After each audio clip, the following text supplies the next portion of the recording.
This program is brought to you by ANZ.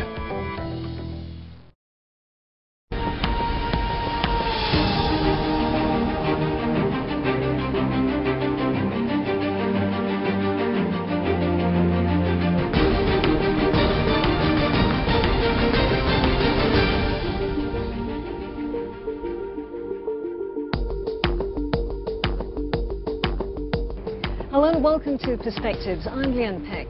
On the show this week, we ask, what takes a company from good to great? Slowing economies, fierce competition and budget constraints are making it increasingly challenging to be at the helm of an organization. What must CEOs and senior management do to stay ahead of their competitors? How do they lead change, turn companies around, catapult them to the top? Well, joining me to discuss this are four leaders in their fields. Stuart Dean, ASEAN CEO at the multinational General Electric, which has leading businesses in energy, healthcare and aviation. Terry O'Connor, Group Chief Executive Officer of Quartz Asia, an electronics retail chain in Southeast Asia. Sam Kim, Vice President of ASEAN at the leading consumer goods company Procter Gamble. And Scott Anthony, Managing Partner of the innovation and strategy consulting firm Innovate. Welcome to the program, all of you.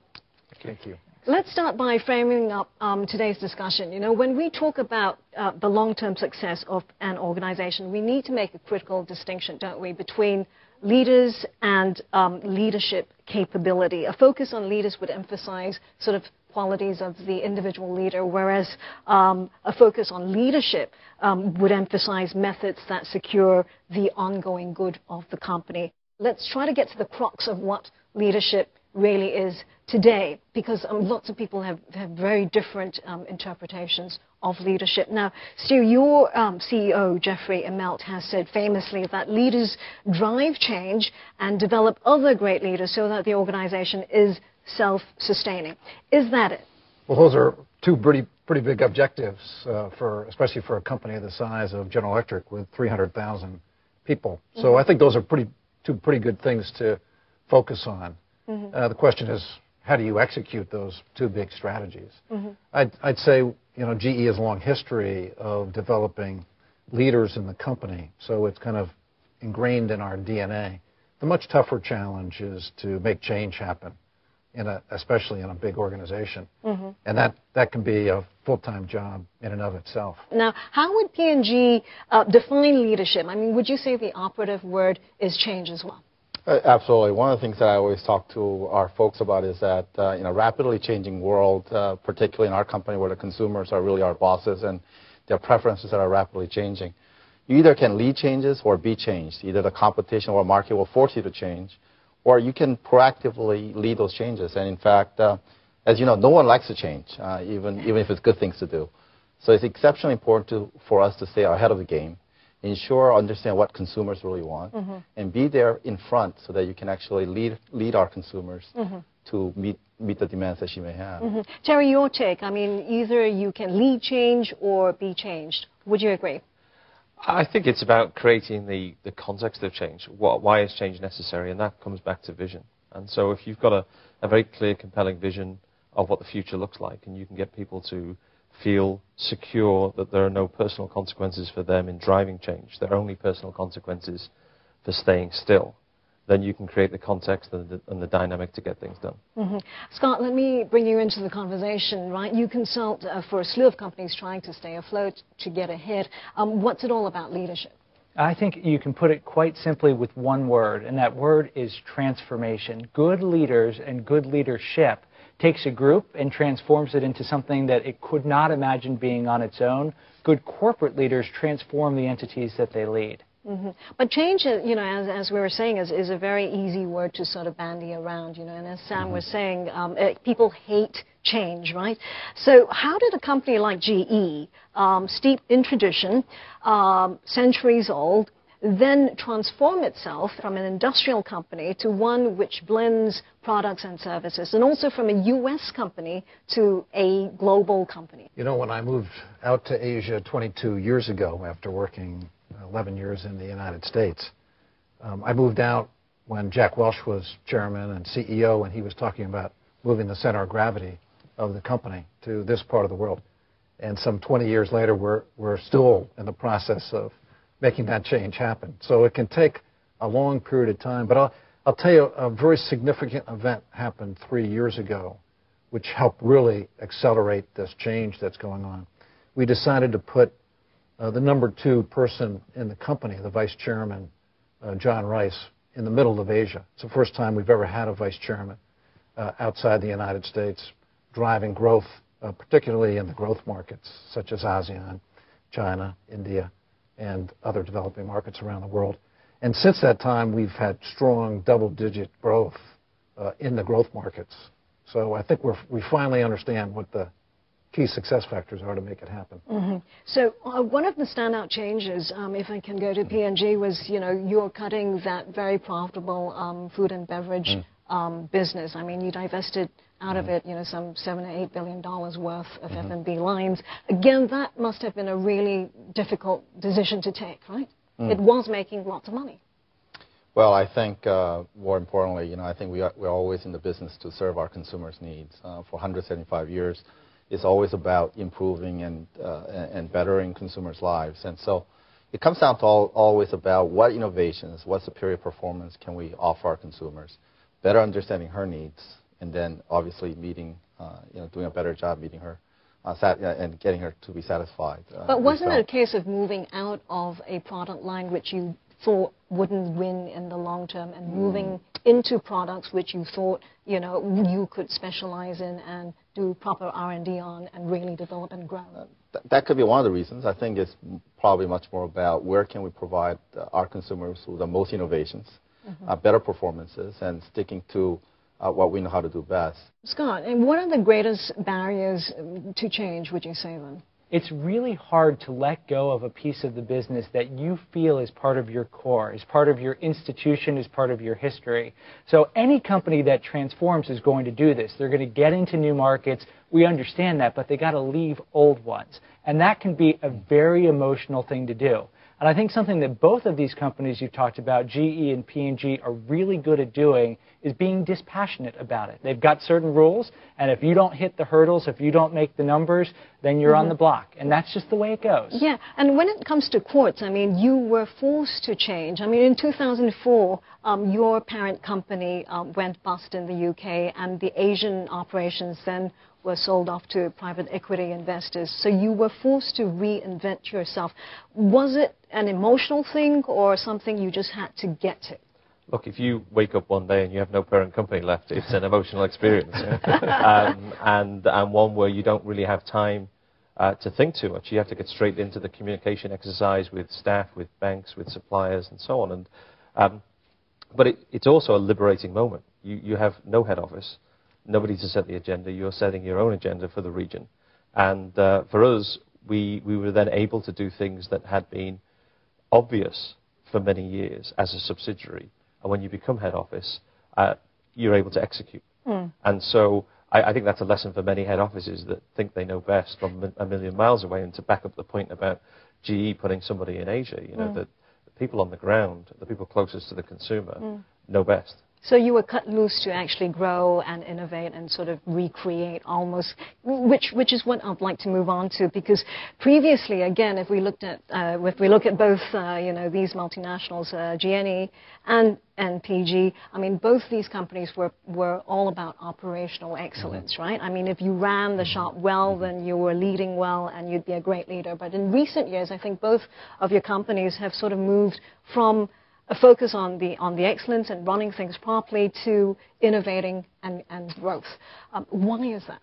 Well, I think actually our CEO, A.J. Lafley, would say it's a power and, that we have to continue to create innovations and we got to be disciplined in an incredibly, exceptionally competitive environment that we live in, where the demands of consumers are higher than ever before, as well as ensure that we can provide and develop those products, produce those products, and market those products with exceptional efficiency, particularly in a digital world where consumers have so much knowledge and so much information. We need to ensure that we're providing the best information, best products, and best marketing out there. So for P&G, it's the power of and for GE, I think the current motto is imagination at work. Again, why is imagination so important? Well, the context, I think, for the change in GE is that, we're making equipment that uses a lot of fuel, whether it's aircraft engines, power turbines, locomotives. And when oil was, for the longest time, at $18 a barrel, the focus was really make the lowest cost product and compete on cost. And we were pretty good at that. Now that you've got $100 a barrel oil, the economics for our customers are completely different. If you can save a couple % on fuel efficiency, that's enough to almost, over the life cycle of that product, enough to pay for the engine in the first place. So we're spending a lot of money, over $5 billion a year, in R&D to improve the fuel efficiency. And when you have a leadership position in a product line, that is magic with the customers. And the payoffs are tremendous. But leading innovation is not the same, right, Scott, as doing innovation. Not everyone has to be a Steve Jobs. I mean, leaders create conditions for innovating. That's absolutely right. And I think one of the mistakes that many companies make when they're getting new at innovation and they're approaching it for the first time is they think it's the CEO who has to do it. Every once in a generation, you get a Lafley or a Jobs or whatever. But the reality is, in most organizations, what the CEO and his or her leadership team has to do is create the context where the magicians in the organization, and they are always there, even if they're hidden, where they can do their work. And making that context live the land of and, where you can do both operations and innovation, it is an incredibly challenging thing to do, but a necessity in today's world where competitive advantage disappears like that. So if all you do is execute today's business extremely well, you're sowing the seeds of your own destruction. It might take a few years, of course, but you have to get to that land of and, or you're going to go away. All right, we need to take a short break right now. Is innovation about creating that context for magicians in the organization, the power of and? Stay tuned.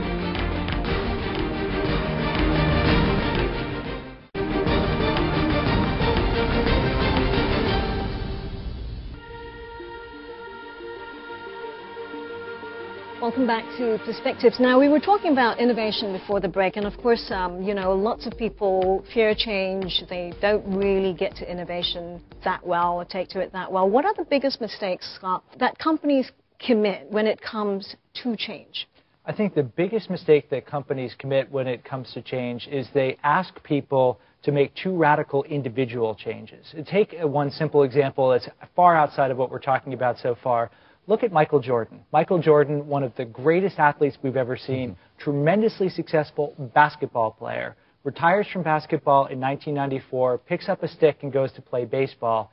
He's better than me, I'll admit that, but he is not world class. When you ask your very best operators to all of a sudden wake up on a Wednesday and start to dream and be a great entrepreneur, that can be very difficult. So you want to make sure that you build bridges and you don't push people too far too fast, because you can lead to really dangerous situations when you do that. Do companies recognize that business models tend to die at one point or another, that the strategic advantage is going to change sooner or later, so they really need to roll with the punches? It certainly is one of the big reasons why companies fail in the face of disruptive change. That is, they discount the change until it's too late to take action. And you can look at a lot of classic examples of this. You can look at Eastman Kodak, what's happened to the U.S. newspaper industry, what happened to Blockbuster Video, many of the auto manufacturers, et cetera, et cetera, et cetera. The problem is, by the time it is crystal clear that you need to change, it's often too late to do anything about it. So the smart leaders and the smart companies recognize every business and every business model is dying. How long it's going to take to die, who knows, but everything has a finite life. So you want to start the process of change before you need it. Because often you see organizations that superficially look healthy, but there's cancer that's taken root. And if you don't address it soon enough, by the time it becomes clear, there's nothing you can do. Yeah, I think that's absolutely right. I mean, I think the conditions for change are generally creating a sense of urgency first. If there isn't a crisis, manufacture a crisis, because that's what gets people's heads up. It's like, what's coming? And new competitors entering the market, a whole new way of business is coming, and just try to get your people to think that there's no such thing as best practice. There's only current practice and next practice. Right. So we're always in a state of transition. We're always in a state of change. It's just the extremity of it that changes. Right. But P&G, for instance, I mean, you're spending like $2 billion annually on R&D, and you've gone from having 15% of your innovations meeting revenue and profit targets to, in the early 2000s, to about 50% today. So how did you actually manage that? How did you manage to make that change or that sort of innovation consistent? Well, I think first is to overcome complacency, to continue to be dissatisfied with your own status and continue to look for how do you serve your consumers better. Just historically looking at it, Tide is a wonderful example around the world, or Ariel, of how we continue to stay as a #1 brand in laundry detergent. For example, we literally invented a synthetic powder detergent, and we became quickly #1 in the industry. And now we could continue to just make powder detergent that did a better and better job for our consumers. But then understanding that what consumers really didn't want was some of this powdery residue or getting the stains out, and we totally reinvented the form with something called liquid detergents. Now, that in itself was an incredible innovation, and it built our market shares and sales for a long time. But then again, we are reinventing ourselves. In a sense, you have to continue to reinvent yourself, leveraging, understanding better what consumers want, and continually being dissatisfied with the status quo, despite the fact that we're #1 in the world. Just one thing I would add, just from observations advising P&G as it made some of those transitions, P&G rejects the view generally that innovation is pure magic, that it just happens randomly and accidentally. Instead, there is a view in the organization that it is a discipline, and you can manage it like a discipline. Absolutely. You have to have space so that you do have creative moments, but it is something that you can measure, you can manage, you can improve, and you can have these kind of changes happen again and again. Sure, but if companies are so resistant to change, I mean, there's a school of thought which now believes that, big companies like GE would be foolish to try to spend so much money on innovation. They should just outsource innovation, maybe by acquiring startups, maybe through the M&A route. I mean, how would you respond to that? We do a little bit of everything. I mean, I mentioned before we spend $5 billion of our own money on innovation, and I think I have to caution people that even though a product line like laundry detergent or lighting in GE's case are becoming commoditized, if you innovate successfully, you can keep those product lines going for a long time. So I think doing it internally, we in GE increasingly collaborate with partners globally for innovation, and we have a GE Ventures unit set up that is investing in interesting technology that GE may value at some point in the future. It's also about culture, right? I mean, even if you can acquire your way to getting the most innovative company in the world to your company, if your body doesn't accept it, then you'll soon kill it. And so, in a sense, you have to create a culture that is continually wanting change and wanting innovations. Terry, what do you think? I mean, forget about getting traditional companies to change. Look, I think every company has to change, but to take the point of GE, it's not necessarily getting into a market and out of a market, or into a product group and out of a product group. Some of these things are points of emphasis. For 140 years, Quartz was a furniture business. We're still a furniture business, but consumer electronics is by far the biggest part of our revenue. Now, that's a shift that has a central theme of servicing the home, servicing the same consumers, but just servicing them with more products, with great services, with big ranges, and so on. So fundamentally, the DNA of the business doesn't change. It's just that you leverage that relationship and that heritage to go into new areas. And we work a lot with Bain & Company, and they talk about profit from the core and making steps which are, adjacent to where you are at the moment, and therefore, big important steps, but not so big so that you run the risk of failure. Quick last word from you, Scott, before we move on. I mean, we talked about how integration is key, even if you're acquiring or looking outside the company. So does it have to be sequential, though? Do you necessarily have to have the operational excellence first before you begin to innovate and grow? One of the strong arguments that we've made is if your core business is not under control, and under control doesn't necessarily mean it's growing and thriving, it could be in decline, but at least you're managing that decline properly, it is not a good time to go and innovate, because what inevitably happens is a crisis hits, and then all of your attention appropriately goes back to the core business. So the first advice we often give companies is not to innovate. Make sure that you've got those conditions right first, And then you can begin to think about what you're going to go and do next. Because if you don't have that core business under control, it can get really ugly really fast. So make sure the car is running right before you look at another model altogether. Now, we talked about leadership and change, so let's move on and talk about building leaders.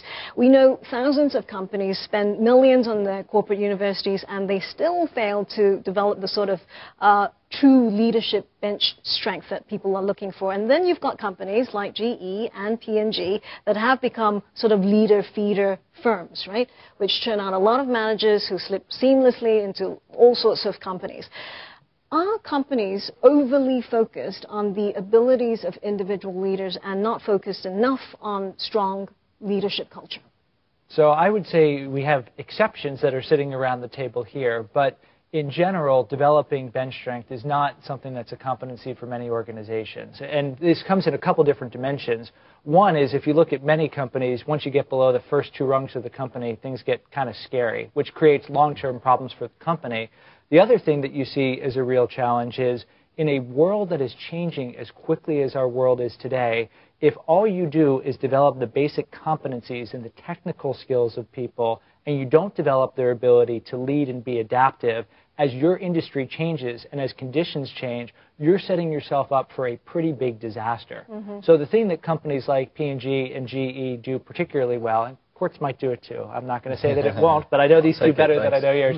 But the thing they do particularly well is not just give people the technical skills, they give them that, but they teach them how to adapt and think and work in different environments, which is the key to success. Yes. Stu, what do you think? Is there a misguided focus on individual leaders? Are they too obsessed about finding the ideal candidate which checks all the boxes, which are suddenly going to, so overhaul the fortunes of a certain company? In GE, I think we're pretty unique. We measure leadership values just as highly and just as importantly as we measure performance in the company, because we think leadership values are the best long-term predictor of performance in the company. So we invest, over $1 billion a year training our people, and we believe every person in GE can be a leader and an innovator.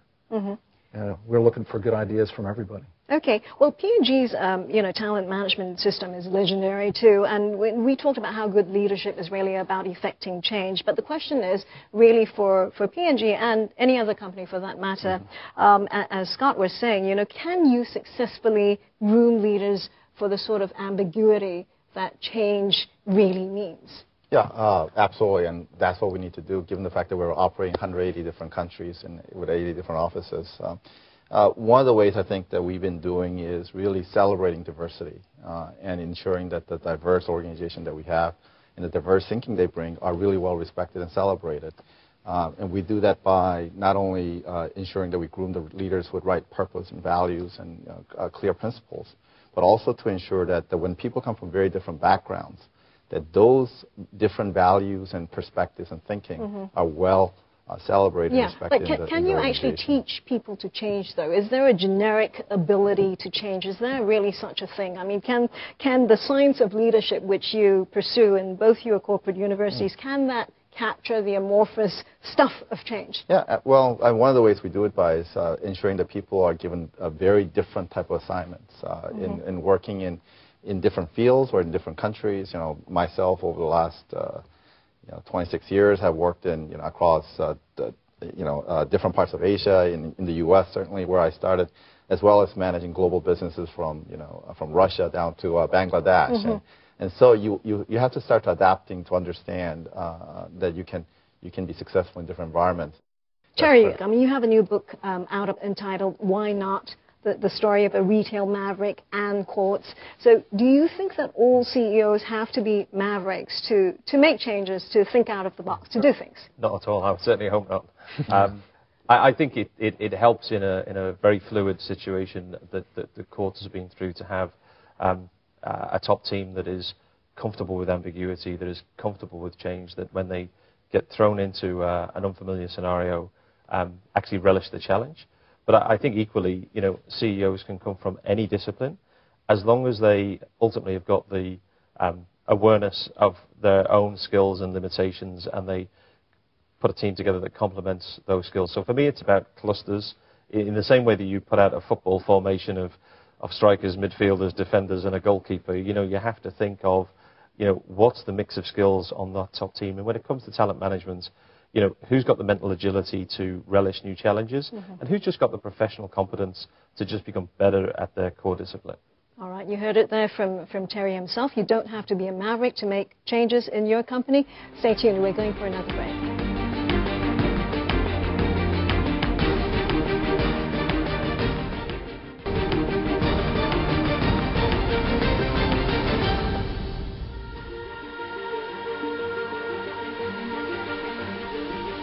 Welcome back to Perspectives. We're looking at leadership this month, and we're going to take a closer look at the sorts of leaders that companies actually need. Now, Stu, you've held a slew of positions at GE. You've been there for over 30 years. You started with television, appliances, to marketing operations, a stint at GE Capital, and now you are the CEO of GE ASEAN. Is a new member of the GE family likely to have a resume like yours? Because obviously, I think your company has moved from nurturing generalists to going for sort of deep domain expertise. Well, of course, I spent my first 10 years in the appliance business, so I had pretty deep expertise in the most consumer-oriented business that GE has, and I think that served me well in subsequent roles. Yes, we expect greater industry expertise or functional expertise, but we also expect them to want to invest in innovation. We expect operations excellence. We expect them to lead people the way we've led it for 100 years. Yes. So GE has gone from broad to deep, but P&G still subscribes to the model of actually moving people around, sort of relocating them from business unit to business unit so they get a sense of the company. Is this rather old school, you think? Oh, not at all. I mean, especially in today's world. I think going back to that power of and, what we want to do is create a foundation of clear common culture and common purpose, values, and principles that govern the way we work. But by giving people a different experience, particularly a global business that we run today, is exceptionally important. In my case, I've had every chance to be a general manager running our beauty care business in the United States, all the way down to running our emerging markets, as small as maybe some of the emerging markets we have in South Asia, like Bangladesh, Nepal, and so forth. And that allows me to really have the broader exposure of different business challenges as well as organization opportunities that enable us, I think, to become better leaders. Well, we talked about innovation earlier. The thing is, if you're too generic, if you don't have the domain expertise, how do you actually innovate? I mean, would you be creating products and innovating in a very average, very generic way, which really wouldn't sort of cut it? If you look at any study about where breakthrough ideas come from, any study, the common element is that the magic happens at intersections, when you get different mindsets and different approaches colliding. So when you have the kind of approach where people grow up and spend time in different contexts and different industries, they accumulate a repository of experiences that they can use to bring things together and do things that no individual could do. You need the deep technological expertise. P&G is investing billions in specific research platforms, so it has that. But the intersections that come from this kind of approach can do some really powerful things. GE, same thing. All right. Terry, your view, should you go wide or should you go deep? Sorry, I'm a little bit contrarian, but I think you should do both. I think clearly there are people in the organization who've got great mental agility, can adjust, and they need the kind of experiences that these guys are talking about. But equally, if everybody's moving and everybody's a rock star, you have a problem at the back gate. And so there's a place for high professionals as well to go deeper in their professional contribution to the business, to become an industry expert, to become a regional expert, and so on. So for me, it's a case of moving the talent that needs to be moved to be kept fresh and interested, and at the same time valuing the deep professionalism of people who want to stay in discipline. I think it's also on how we define leaders and leadership. For us, it's all about people with passion to win, people with strong ownership for the business they're in, and people who wants to do the right things. And that's what this leadership's all about. It's not about just becoming the next CEO or the next the senior vice president or the president. It's about being the leader in what you do and creating the passion for it. Right, and consistently developing leaders. And you also have this policy of promoting from within as part of that method. Tell us why. Because I think it helps us to create a common culture, common values. If I were to use an analogy of any winning sports teams, one of the things that blends them together is that having that exceptional teamwork.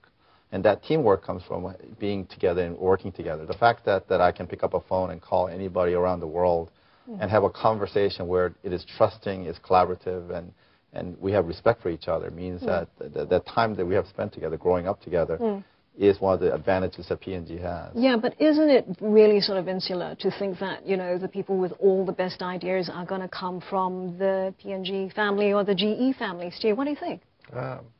I agree. But what's clear in GE's experience is that people who join us early in their careers stay with us for a much longer time than people who kind of get imported into the culture. It's such a unique culture, not everyone can make it. But absolutely, when we're moving into new areas, take the industrial internet today, that talent doesn't exist in GE. So we go outside for that and try to integrate them into the culture as best we can. Yeah, I can imagine it creates really powerful sort of leadership capability when, you know, people spend their entire careers at multinationals. But what do you think, Scott? I mean, shouldn't these companies also be looking outside? Shouldn't they be looking at what's Google doing or what McKinsey's doing? Absolutely. So I think in any example, strengths when taken to extremes can turn into weaknesses. And if any company turns totally insular and does everything inside, they're going to be in trouble. The good news is there's no organization sitting around the table here today, at least, that approaches things in this way. And that was one of the big things that Lafley did in his first act at Procter Gamble. He said, we've got to open up our doors. We've got 4,000 research scientists. They're really good, but there are millions all around the world. So we have to launch our Connect and Develop platform where 50% of our innovations will come or have an outside connection and then delivered on that. And that is a really important message that shows we're going from not invented here to proudly found elsewhere. So I can even speak to P&G. There you go. And our acquisitions like Gillette also brought exceptional talents and leaders that's been integrated to the organization where we learned that, we learned what their culture was about and how they operated, and we bring some of the best of those facets into our company. Well, you know, when you talk about opening up doors, you know, opening up doors in what sense? I mean, we know that, you know, the great game changer in the last decade has been the fact that, you know, markets are now global. So globalization has allowed multinationals like yourself to get into those markets. But it also gives you a tremendous sort of pool of talent and labor to tap from and to get into those local areas culturally and to understand those markets and what your consumers really want, right? Absolutely. So we invest significantly on ensuring that we find the right talent. You know, we have an exceptionally strong recruiting program across all around the world. Here in ASEAN, we run something called ASEAN Business Challenge, where we take the brightest and the best college students and, you know, provide them with case study challenges, understand what kind of talent potential they bring. When they come into a company, then we want to make sure that through on-the-job training as well as formal studies that we provide the right kind of base of understanding and base competence. From there, we can then continue to build. We don't want all of them to turn into one of us. All right, Terry, I mean, how do you see things? I mean, how does it work at yours? You're going into Indonesia next year. Do you want the people representing your company to be from those markets which you're going into? Look, I think it's really important to give local talent headroom, and we've hired some great Indonesian talent for our Indonesian foray next year.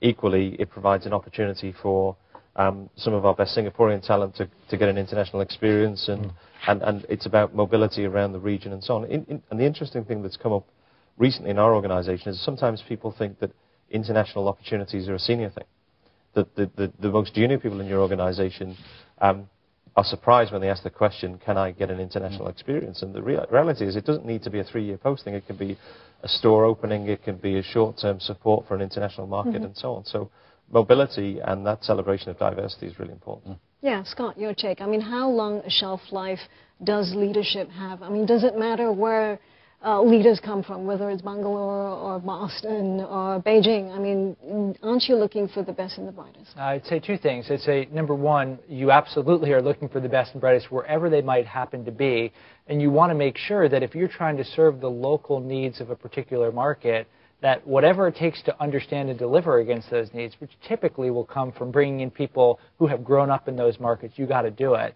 The second thing that I would say is one of the general trends that you observe if you look at what big companies are doing is they are really shifting the way they approach some of these emerging markets or local markets. We heard examples from GE about putting the number 2 person in the markets out here, and you see a lot of companies now that have shifted from let's do it in headquarters and send it out to everywhere else, to let's do it locally. And sometimes we might even throw it back to headquarters. GE would call it reverse innovation, and it's a very, very powerful approach. And this is something that I think multinationals can have an advantage. You know, it's easy to say when it comes to innovation, you've got no hope against the entrepreneurs, but the entrepreneurs can really only recruit locally.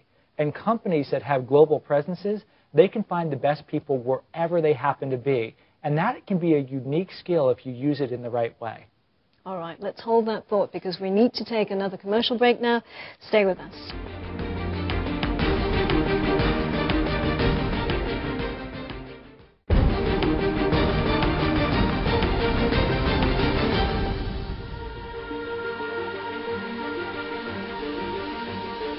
Welcome back to Perspectives. Now let's move on to succession planning, that ever important sort of role in leadership planning. Sam, let's talk about your former CEO, A.G. Lafley, who is now your current CEO again. He's 65. He's taking over from his former right-hand man, Bob McDonnell, whom he made CEO. For a company who's so deliberate about leadership development, isn't this pretty poor planning? Well, I think sometimes these challenges or unexpected challenges can happen. But across the board, our succession planning is really about representing the consumers we serve. And, at this time, AG is probably the best leader to do that. In my own personal case, as we develop our future successors of our business, it's about, best reflecting the consumers that we have in our region. So, for instance, we're forever trying to promote more women because obviously women are our ultimate consumers and they are our bosses. As well as here in Asia, obviously Asia is going to play an exceptionally important role in the future growth. And therefore, it's incredibly important also to promote and develop more Asian leaders as well. Scott, what do you think? I mean, granted that Lafley was, he was a class act and it was hard to fill his shoes, but they had so much forewarning, right? They groomed lots of leaders. How could they be in the spot of not having a clear successor? Is that a typical mistake which companies fall into when planning ahead? Generally speaking, companies do often underinvest, unfortunately, in thinking of what the next generation is going to look like, and then what 2 generations might look like as well, and really making sure that you're grooming people in the right sorts of ways. And, look, if you look at Procter Gamble, A.G. Lafley is a rare and distinctive leader, the sort of person that you see once in a lifetime. So it's an incredibly difficult act for anybody to follow. So I think it is a common challenge inside many companies, and it's made even harder because our world is changing so quickly today. So you can't just groom someone to run yesterday's business. You have to groom them with the ability to run and invent tomorrow's business. And I think that's a challenge you see inside many organizations, that the person who comes in, yes, they had mastered all the intricacies of the business the way it used to be, and then it begins to shift and transform, and the person who looked so great all of a sudden doesn't look so great anymore. Stu, is that happening? Are you grooming leaders to run tomorrow's business? I mean, granted, this happens to a lot of businesses. We see that with Apple, with Microsoft, and also we saw that when Jack Welch actually left GE. The example you mentioned of Jack Welch planning the succession, he chose somebody that was very different in leadership style from his own. And I think that reflects really Jack's and the board's brilliance in understanding the world was changing. So the world was becoming more global, becoming more competitive. Innovation had to become more important, organic growth. So he chose we had 3 great backups identified for Jack, and I think the real difference was Jeff was the best fit going forward. Terry, you've been helming courts for some time now. Have you planned for anyone to take over? Yeah, look, I think you've always got to have bench strength coming through. It's a fluid situation. You don't want to send out the message that I'm going anywhere soon, because we're in the middle of a growth plan and we've got lots to build on. But equally, even within a CEO role, your role can change. You can be super hands-on to then delegating more.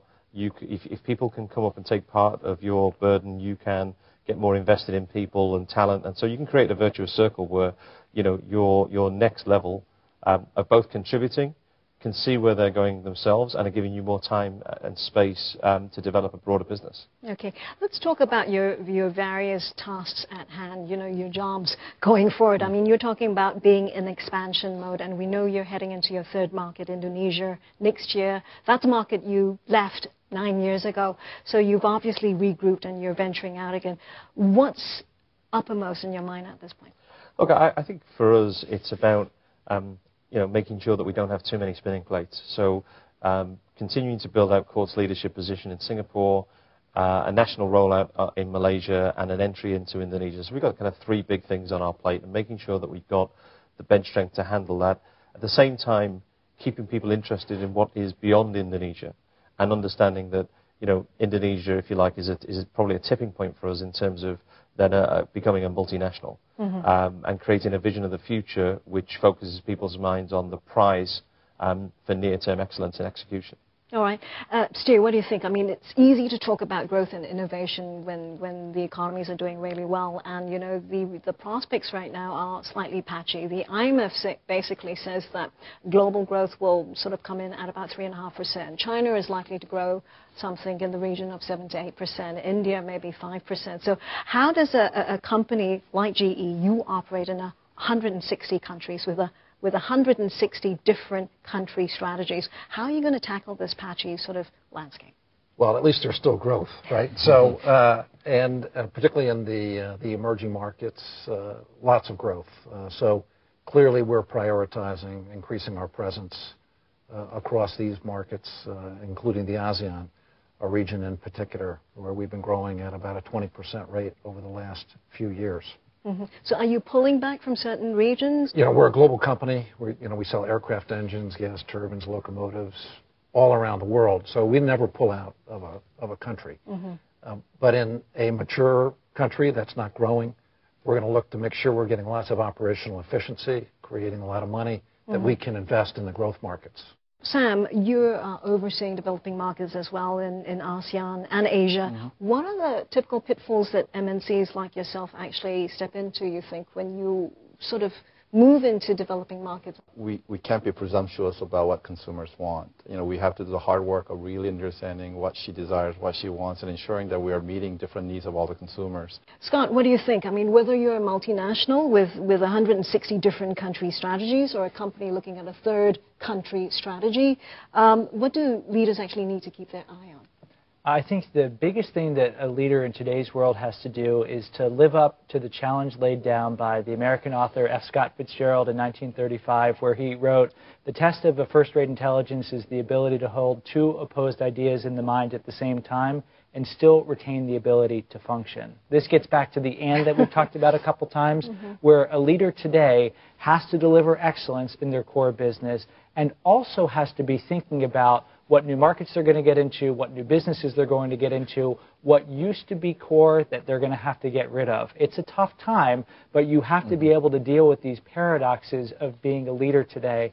And that doesn't matter if you're a 75-person company like we are, or you're a 175-year-old company, or you're going into your third market or whatever. It's the same basic challenge for every leader today. So it's important to hold the 2 thoughts in the mind, I mean, with one eye really on the opportunities out there and also perhaps one eye on some of the dangers, would you say? Yeah, and understand which parts of your team you want focus more on the core business, on delivering the day-to-day, and which members are more developmental, and making sure that the time is freed up for them to go and do the necessary groundwork to make the growth strategy happen. Okay. And I'd say on top of this too, as you're going through this kind of turbulence, you need to have a true north for your organization. There needs to be a purpose for your organization. And it can't be we're going to increase return on invested capital from 13.2 to 13.6%. Your shareholders like it when you do that, but your people don't get motivated by that. So there needs to be something deeper behind anything you're going to do, because when that turbulence hits, and it always does, that purpose, that mission can be the thing that stays the storm. Okay, we've got 2 CEOs on the panel. So what sort of advice would you give to other CEOs and leaders? Let's start with you, Stu. Usually my advice starts with, you need to know who you are first, and you need to be genuine as you lead your organization and transparent.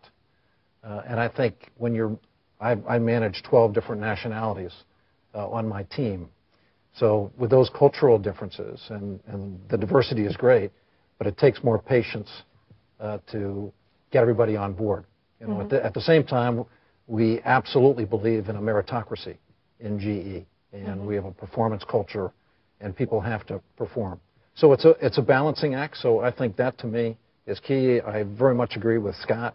People need to have a purpose in life and know what they're doing and how that connects to where the organization is going. Terry, what would you say? Most important thing is for a CEO to behave correctly in regard to their mission. They live their mission. That if you're going to espouse a certain set of values, your personal behavior embodies those values. And that if you're setting out on a vision, communicate it or over-communicate it to the power of 100, because the biggest mistake any leader makes is thinking, I've told somebody or I've communicated this, and if you've communicated it once, it's not enough. If you've communicated it 50 times, it's not enough. And does it permeate the whole organization? And are people applauded for being consistent with that and corrected and counseled when they're inconsistent with the way you're trying to create a culture? All right, so it's vision and communicating that vision very clearly. Sam, your take? Yeah, I would be similar. I think you have to be genuine in your leadership. You have to. I always talk about three things. You have to be the head. You know, you have to be intelligent. You need to have a clear vision where you're going. But you also need to have a heart. You have to have a passion for what you're doing, passion for winning, passion for your organization, and that can only be played out with your feet. You know, you got to be in the markets with the organization, doing the things that they're doing, and understanding how to win together. So it's a head, heart, and feet coming together to really form a clear leadership. Scott, last word to you. Last word. Oh, that's a high bar after hearing all these great thoughts. I think the last thing that I would say is we have to remember at the end of the day that organizations are a collection of human beings. So that means any leader in the organization has to be a human being as well and has to understand the human beings and work with the human beings as much as they possibly can to deliver against all the great things you heard from Sam and from Stu and from Terry. Excellent. Well, that's all the time we have for today. Thank you so much, all of you, for joining us here on Perspectives. My guests, Stuart Dean, Terry O'Connor, Samuel Kim, and Scott Anthony. It is clear, given the increasingly fluid business environment, the idea of leadership needs revisiting. The old command-controlled method no longer cuts it. Operational excellence is just part of the equation. Leaders need to stay fluid to respond to changing economies and a changing world. And even after they get to some pinnacle of success, the job of staying there is another challenge altogether. If you have any comments on today's show or thoughts about leadership, share them with us on our website. We'd love to hear from you. I'm Leanne Pick. Until the next edition of Perspectives, thanks for watching.